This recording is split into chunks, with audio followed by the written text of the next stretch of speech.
मैं सार्वजनिक जीवन में लगभग 40 साल से हूँ होश संभालते ही, और 31 साल से तो मैं सांसद, विधायक या मुख्यमंत्री हूँ। मैंने जनता की आंखों में जैसा प्यार और विश्वास मोदी जी के लिए देखा, भारतीय जनता पार्टी के लिए देखा, वो अद्भुत और अभूतपूर्व है। और उसी विश्वास के आधार पर मैं कह रहा हूँ, जनता आज भाजपा के साथ खड़ी है। टीएमसी के कुशासन से लोग तंग आ गए हैं, त्राही त्राही कर रहे हैं, और उनको पता है दीदी के तौलाबाजी टैक्स से, कट मनी से, भ्रष्टाचार से सब कुछ तो खा गई दीदी और दीदी की टीएमसी। राशन तक नहीं छोड़ा, त्रिपाल तक नहीं छोड़ा, कोयला तक नहीं छोड़ा। अब जनता त्रस्त है, और हिंसा के कारण बंगाल को रक्त स्नान कराया है ममता दीदी ने। 130 कार्यकर्ताओं की हत्या हुई भारतीय जनता पार्टी की, और इसलिए जनता अब यह संकल्प कर चुकी है कि भारतीय जनता पार्टी की सरकार बनाना है और दीदी को विदा करना है। जिस तरह से ममता दीदी आरोप लगा रही हैं कि 8 फेज पे जो चुनाव हो रहे हैं हर राज्य में, इससे कम सीट भी कम होते हैं लेकिन ज़्यादा होते हैं, लेकिन चुनाव का फेज वो कम होता है। इलेक्शन कमीशन के ऊपर भी आरोप लगाना कि कहीं ना कहीं वो मोदी अमित शाह जी के इशारे पर इस तरह के चुनाव की घोषणा की है, दिनों की जो घोषणा के बारे में। ये आरोप दीदी नहीं लगा रही, दीदी का डर लगा रहा है। समझ चुकी है कि अब तो गए तो हार का ठीकरा और कहीं फोड़ने की ये कोशिश है। ममता दीदी खुद ही पहले कहती थी 6 चरणों में चुनाव कराओ, 7 चरणों में चुनाव कराओ, और अगर शांतिपूर्ण और सुरक्षित चुनाव के लिए चुनाव आयोग ने कोई फैसला लिया तो ममता दीदी क्यों बौखला रही है। चुनाव निष्पक्ष हो, चुनाव अहिंसक और शांतिपूर्ण हो, इसके लिए चुनाव आयोग जो जरूरी समझता है कदम उठाता है। लेकिन चुनाव आयोग के कदमों से भी दीदी को तकलीफ हो रही है। ये तकलीफ सत्ता के बाहर जाने की तकलीफ है। सर, जो भी लीडर्स बाहर से आते हैं, चाहे दिल्ली से हो, जैसे मध्य प्रदेश से हो, उनका एक ही कहना होता है कि बहिरागतो बाहर से आए हुए हैं।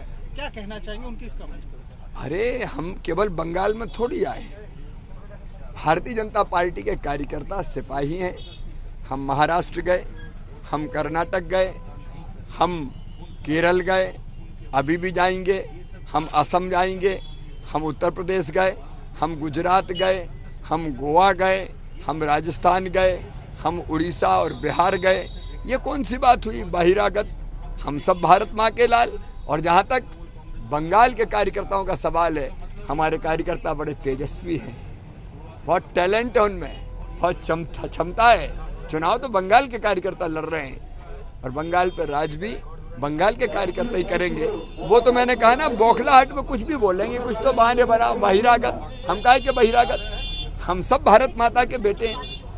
जिस तरह से सर अब अटैक हो रहे हैं लगातार, पहले आपने देखा हमारे बीजेपी के जो प्रेसिडेंट है उनके गाड़ी पे अटैक, फिर 2 दिन पहले ही जितने भी रथ हैं उनके ऊपर भी तोड़फोड़ किया गया है जो रखा हुआ था। तो वायलेंस को लेके और लॉ एंड ऑर्डर को लेके क्या कहना चाहेंगे आप एज मुख्यमंत्री भी? कब तक हिंसा दीदी, कब तक तोड़फोड़? सब कुछ तो बर्बाद कर दिया तुमने। और मैं आज कह रहा हूँ, नूर की एक किरण जुल्मात पे भारी होगी। ममता दीदी, रात तुम्हारी है लेकिन सुबह हमारी होगी। बंगाल के विकास की सुहानी सुबह अब आने वाली है भारतीय जनता पार्टी के साथ, इसमें अब कोई संदेह नहीं है।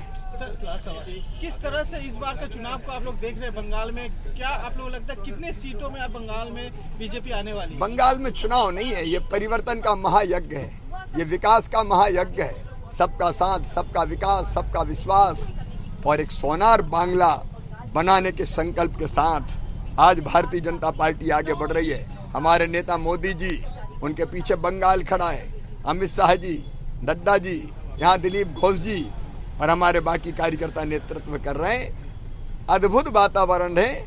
भारतीय जनता पार्टी अब की बार 200 पार।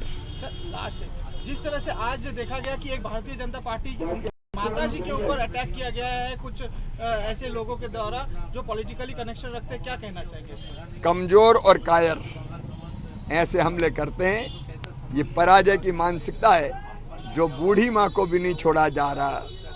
ये अन्याय की अति है, और इस जुल्म का समापन होकर रहेगा।